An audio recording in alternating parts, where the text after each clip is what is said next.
Na Bíblia e hoje vamos falar sobre igreja. E antes de mais nada, é preciso deixar bem claro que igreja não tem nada a ver com religião.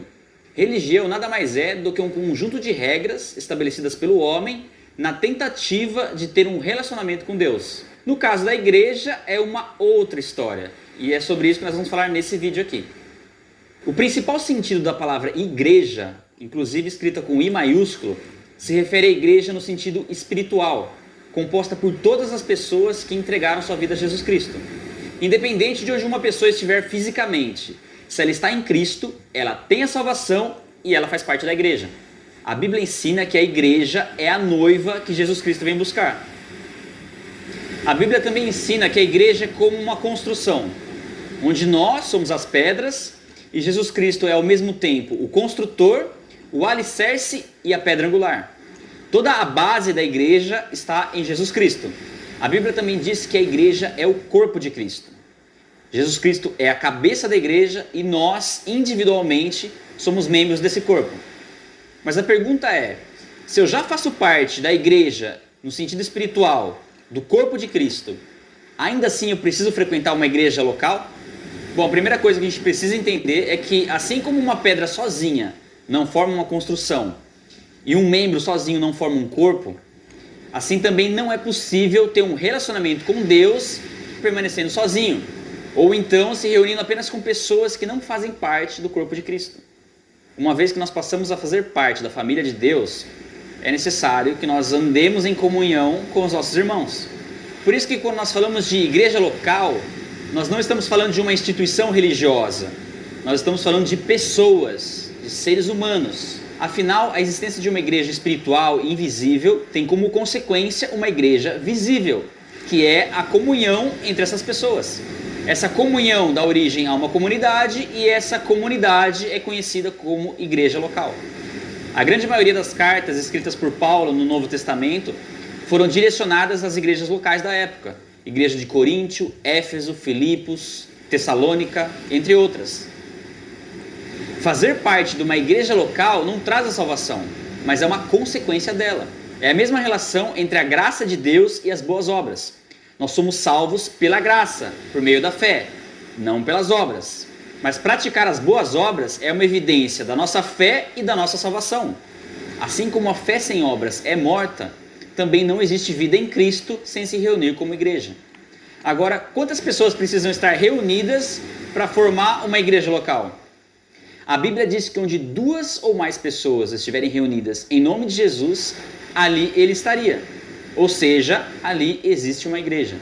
Veja bem que não é fazendo qualquer coisa que tais pessoas estão reunidas como igreja. São pelo menos 2 pessoas buscando um relacionamento com Jesus Cristo. Mas a pergunta é, um grupo pequeno, sem vínculo com uma comunidade maior, ainda assim pode ser considerado como uma igreja local? Bom, se esse grupo é um grupo fechado que pretende continuar pequeno, ele foge completamente do principal objetivo da igreja, que é a pregação e expansão do evangelho. Agora, se esse grupo pretende se consolidar e crescer como uma igreja local, nós temos que fazer uma pergunta muito importante. Como surgiu esse grupo? Será que a pessoa que iniciou esse ministério foi mesmo direcionada por Deus? Ou será que ela não foi motivada por questões pessoais?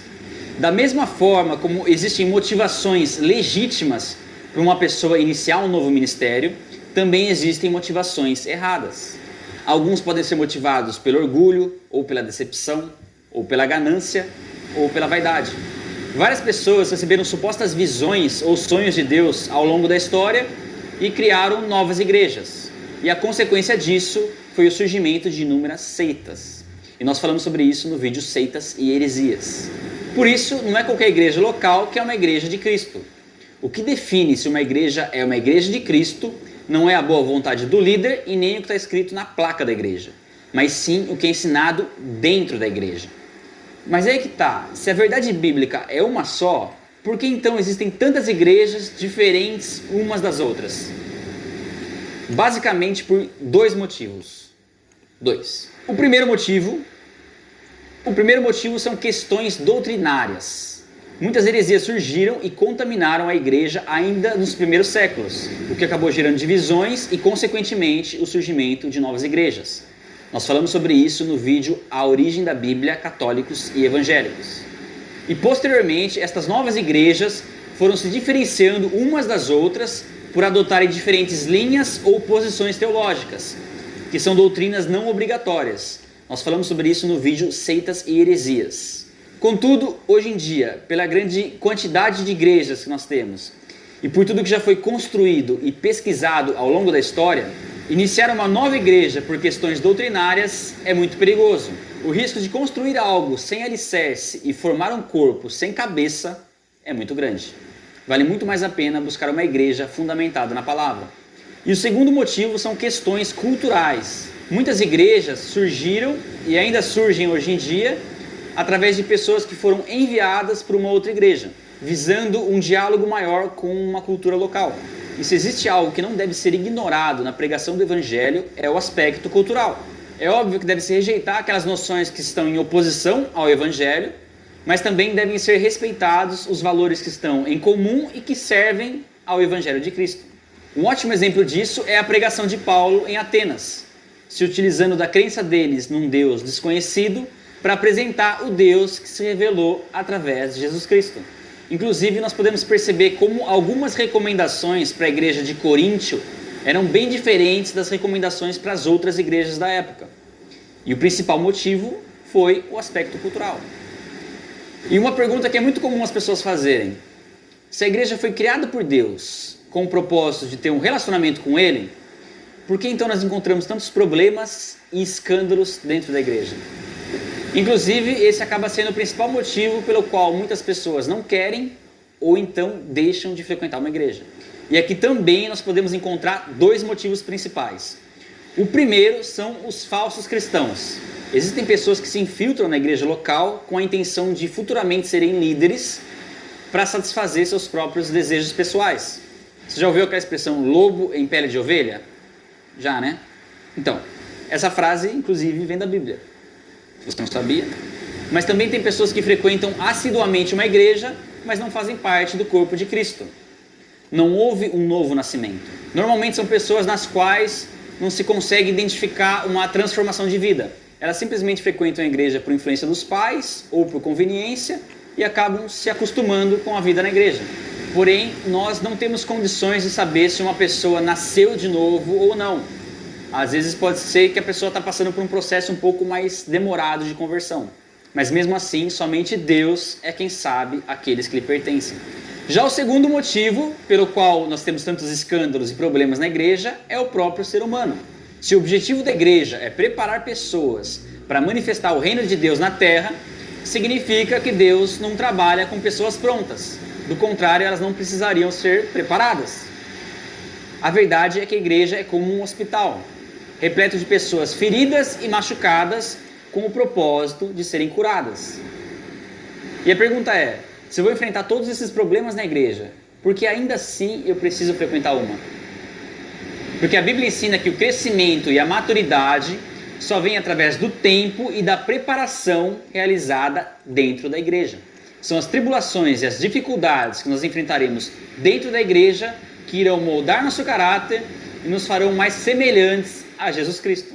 Afinal, é onde nós vamos nos relacionar com pessoas diferentes, com personalidades diferentes e com temperamentos diferentes. Ou seja, teremos que exercitar a paciência, a mansidão, o domínio próprio, a bondade, a benignidade e principalmente o amor. E foi exatamente para isso que Jesus Cristo nos chamou. E provavelmente o principal tratamento de caráter realizado dentro da igreja é a submissão a uma liderança. Afinal, apesar de sermos todos iguais aos olhos de Deus, por uma questão de ordem, Deus estabeleceu funções, ministérios e, consequentemente, autoridades dentro da igreja. Pessoas pelas quais nós seremos confrontados, desafiados e muitas vezes, talvez aos nossos olhos, incompreendidos e injustiçados. Muitas vezes vamos discordar de certas atitudes e teremos opiniões diferentes. Mas se isso não ferir as Escrituras, devemos continuar em obediência. Pense na igreja como a Arca de Noé. Permanecer dentro dela poderia parecer quase insuportável. mas fora dela a tempestade era muito pior. Sua decepção com pessoas jamais poderá ser motivo para você deixar de frequentar uma igreja. A verdade é que a maior prova viva da ação de Deus na história da humanidade é a igreja. Sem a igreja não haveria pregação do Evangelho, e sem a pregação do Evangelho não haveria salvação. Você é livre para escolher uma igreja com a qual se identifique melhor. Só é preciso tomar muito cuidado para não acabar entrando numa seita. E para evitar isso, é bom você assistir e estudar o nosso vídeo Seitas e Heresias. Contudo, se você procura uma igreja perfeita, eu sinto lhe dizer, mas assim que você fizer parte dela, ela deixará de ser perfeita.